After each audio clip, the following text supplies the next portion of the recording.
Bonjour les amis, j'aimerais vous parler d'un livre aujourd'hui, un livre d'une actualité assez surprenante, assez saisissante, un livre qui éclaire ce qui se passe aujourd'hui dans l'Église catholique, un livre qui explique la position actuelle mondialiste de François Bergoglio, qui explique pourquoi l'Église s'aventure sur ces chemins tortueux, sinueux, non catholiques du nouvel ordre mondial, pourquoi l'Église essaye de coller à tout prix à l'ONU, de nous pondre des pactes mondialistes, des pactes humanistes, de nous écrire des tutti fratelli, de nous sortir des chartes écolo, de nous faire des virages écologiques.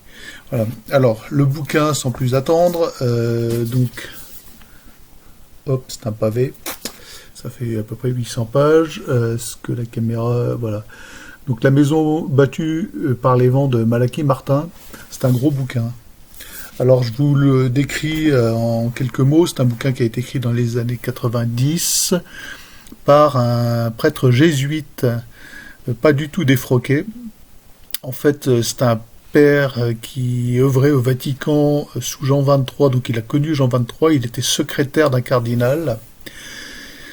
Sous Paul VI, Montigny-Paul VI, il a demandé à être relevé de ses vœux, mais pas de sa prêtrise, pour se rapprocher de Monseigneur Lefebvre, vous comprendrez pourquoi. Et il s'est enfermé dans un bâtiment, dans une tour, à New York, pour écrire. Alors il était sous protection parce qu'il balance. Voilà.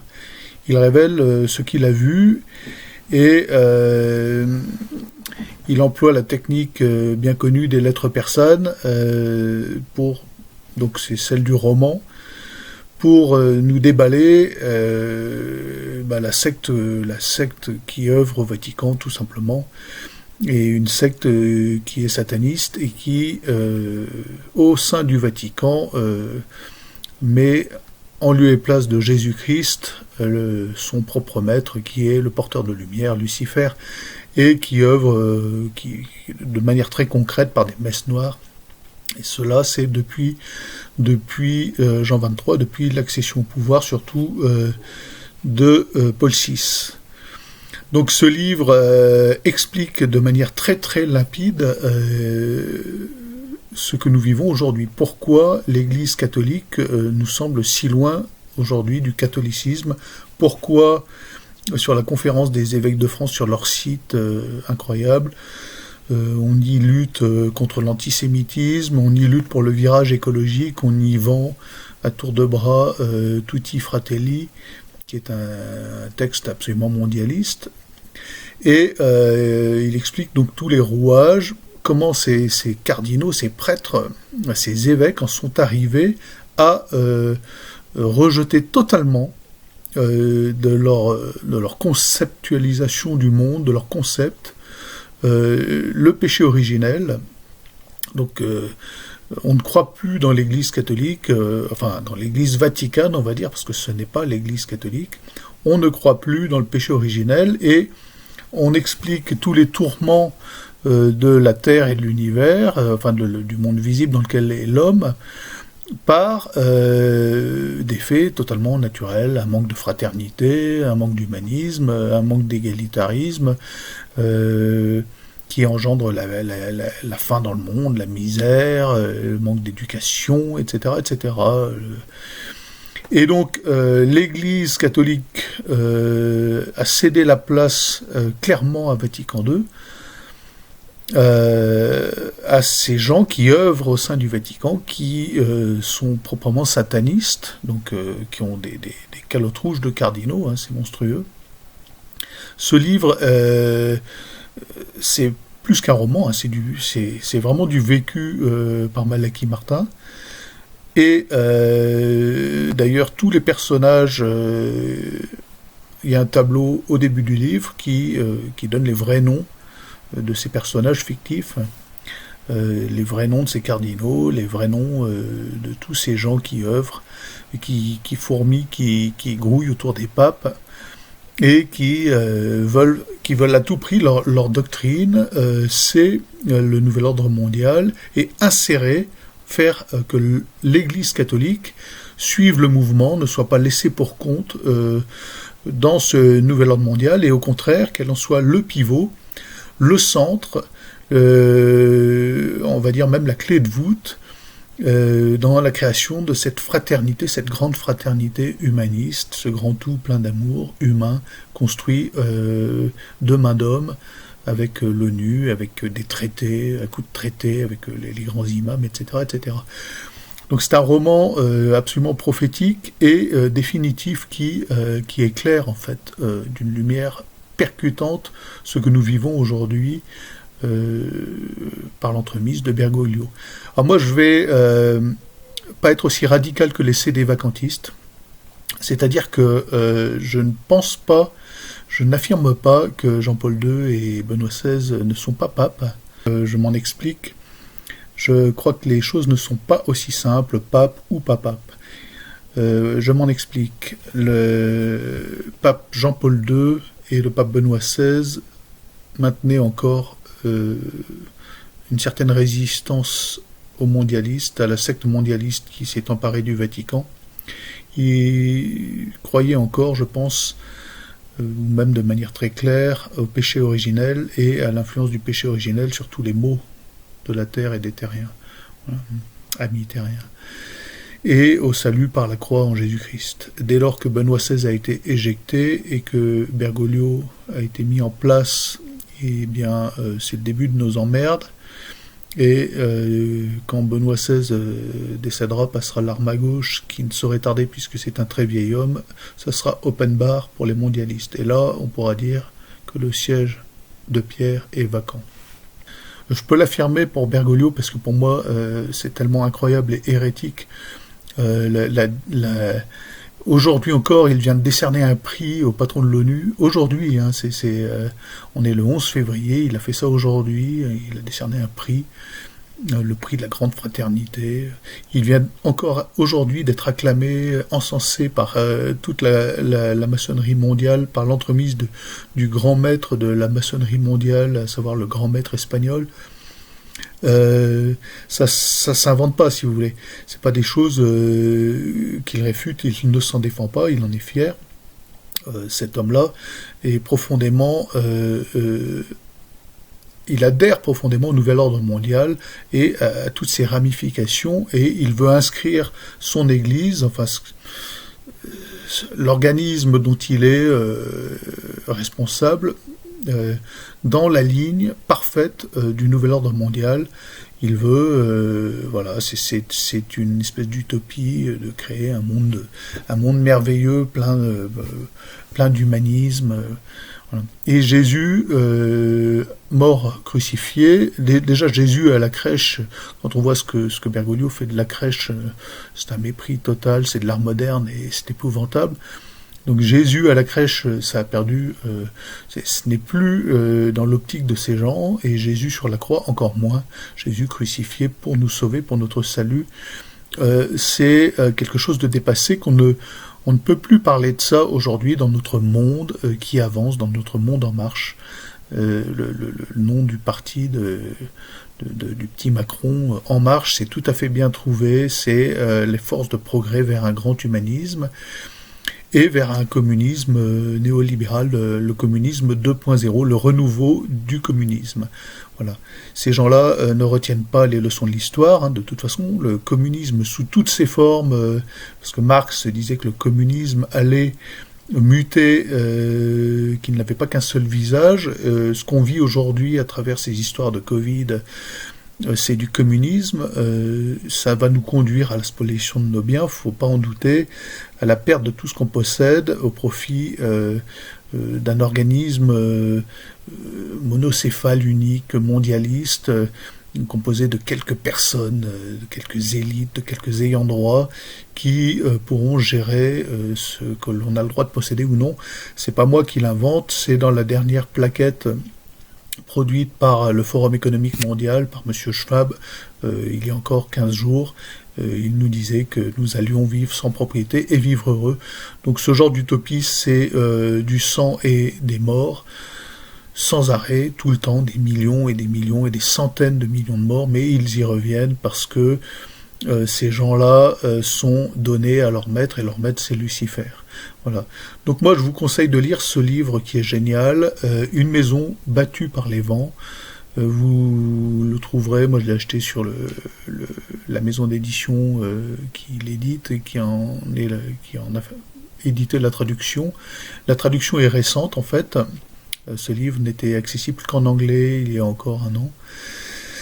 Donc à lire absolument, sauf si vous avez l'âme sensible. Voilà. Tout ça aussi pour vous dire que ça met en lumière l'œuvre de Monseigneur Lefebvre. Quoi qu'en disent les CD vacantistes, c'est une œuvre essentielle de préservation des sacrements et de la ligne de transmission du sacerdoce. C'est une œuvre sans laquelle il n'y aurait plus de prêtres.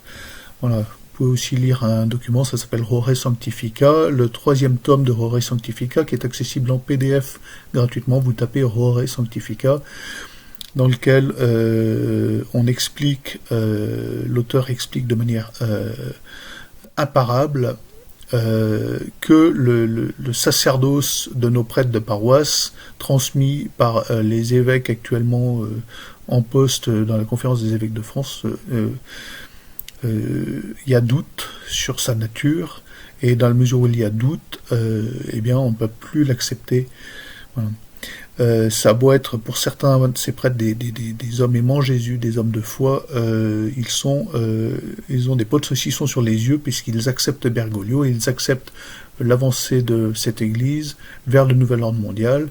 Et on entend encore des prêtres qui ont pignon sur YouTube nous vanter tous frères alors qu'ils sont là à nous parler de la divine volonté et ce genre de choses. Et nous dire que c'est merveilleux cette grande fraternité, alors que c'est pas du tout la mission de l'Église. La mission de l'Église, c'est nous donner des armes pour aller au ciel et de nous sanctifier en nous expliquant que on est entaché d'une faute originelle qui se transmet, qui entache notre âme au moment de sa création. Donc voilà, lisez ce livre, il est fondamental, et moi j'en appelle aussi à tous les prêtres qui entendront cette vidéo. Allez, je vous en supplie, allez vous faire ordonner sous condition par un évêque validement sacré évêque. Il en reste très peu, il y en a 4 chez Monseigneur Lefebvre, 4 ou 5, je ne sais plus trop. Je crois qu'il y a un doute au sujet de Monseigneur Williamson concernant son baptême, donc autant faire les choses bien. Peut-être qu'il en reste 1 ou 2 évêques en retraite sacrés avant 68 évêques. Je sais pas, il faut voir Monseigneur Segui, peut-être que c'est un évêque validement ordonné qui peut vous ordonner, vous prêtre sous condition. Faites-le parce que il y a un réel doute quant à votre sacerdoce. Les nouvelles paroles de consécration sont entachées de nullité par le fait même que Bunini, le prêtre franc-maçon Bunini, a avoué ne faire cela que dans un seul but, c'est de rendre le sacerdoce de l'Église catholique équivalent d'un ministère protestant. Il l'a dit, c'est clair, donc l'intention de départ de ces paroles, de ces nouvelles paroles de consécration, alors que les autres fonctionnaient très bien, on pouvait sans rupture alléger l'ordination des prêtres, sans changer quoi que ce soit au rite ancien. On pouvait peut-être l'alléger, on pouvait, parce que la tradition c'est quelque chose qui est vivant, mais là c'est une profonde rupture, et ces nouvelles paroles, on nous dit qu'elles proviendraient d'un ancien rite retrouvé, etc. Il a été démontré formellement que c'est faux, c'est totalement faux, d'accord ? Donc déjà ces 2 points, et le 3e point, comme je l'ai dit, il y a doute. Ça fait qu'il y a doute, et comme il y a doute, voilà. Alors vous allez me dire, il y a des miracles eucharistiques, il y a des choses merveilleuses qui se passent dans nos églises quand on a l'adoration du Saint-Sacrement, ça prouve quand même... Non, ça prouve pas. En fait, ce sont des grâces particulières parce que, comme moi, j'ai été dans ces églises et j'ai adoré le Saint-Sacrement, et j'étais dans ce qu'on appelle l'ignorance invincible, et le fait d'aller communier au corps du Christ et parfois au sang du Christ par intinction, en fait, ça équivalait à une communion de désir, tout simplement. C'est que j'avais le désir de communier au Christ et j'en recevais donc de ce fait la grâce. Mais dans la mesure où je prends conscience du doute qu'il y a sur ce sacrement invalide donné par des prêtres non ordonnés, je ne peux plus me permettre de communier dans une église paroissiale. Parce que je ne suis plus dans l'ignorance invincible.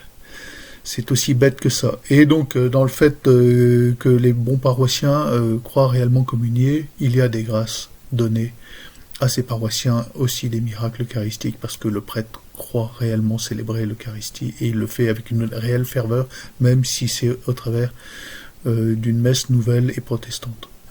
Donc, il faut rejoindre la fraternité Saint-Pilice, rejoindre ces prêtres, et en fait, non pas pour adhérer bêtement à la fraternité Saint-Pilice, parce que moi, les dentelles, tout ça, je suis pas très fan, mais pour s'appuyer sur Monseigneur Lefebvre et sur la transmission qu'il nous a permis aujourd'hui des sacrements dont on est sûr, pour rentrer en résistance dans le monde qui s'amène aujourd'hui, pour rentrer en résistance dans ce monde terrible qui va nous plonger dans du communisme 2.0, et comme j'avais pu le montrer dans mon avant-dernière ou ma dernière vidéo, avec des lois comme les lois de séparatisme, nous allons rentrer dans des persécutions, nous allons certainement nous faire saisir nos biens, nous serons soumis à des vaccinations obligatoires et des passeports vaccinaux, nous ne pouvons déjà plus passer les frontières et quitter la France, c'est déjà impossible, et ces choses-là sont appelées à perdurer. Ne croyez pas que les choses vont revenir dans l'ordre. C'est impossible qu'elles reviennent dans l'ordre.